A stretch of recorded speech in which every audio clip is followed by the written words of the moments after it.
ഈ വിധിക്ക് വേണ്ടി തന്നെ ഞങ്ങളും പ്രാർത്ഥിച്ചത്. ഞാൻ അന്ന് മുതൽ ഇന്ന് വരെയും എൻ്റെ കുഞ്ഞുമോനെ നഷ്ടപ്പെട്ട വേദനയിലായിരുന്നപ്പോഴും ഞാൻ പ്രാർത്ഥിച്ചതും അവൾക്ക് ഈ വധശിക്ഷ കിട്ടണമെന്ന് തന്നെ ഞാൻ പ്രാർത്ഥിച്ചത്. ആ പ്രാർത്ഥന ദൈവം കേട്ടു. പിന്നെ എല്ലാ ജനങ്ങളുടെയും പ്രാർത്ഥന ദൈവം കേട്ടു. പിന്നെ എൻ്റെ പൊന്നുമോൻ്റെ നിഷ്കളങ്കനായ എൻ്റെ പൊന്നുമോൻ്റെ നിലവിളി അതാണ് ദൈവം കേട്ടത്.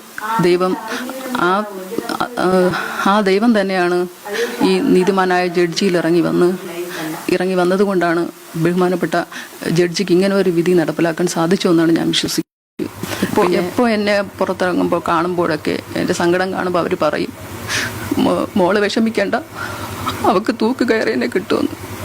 ഒരുപാട് ജനങ്ങൾ, ഒരുപാട് അമ്മമാരും എന്നെ നോക്കി പറഞ്ഞിട്ടുണ്ട്. അപ്പോഴൊക്കെ എനിക്കൊരാശ്വാസം ഉണ്ടായിരുന്നു.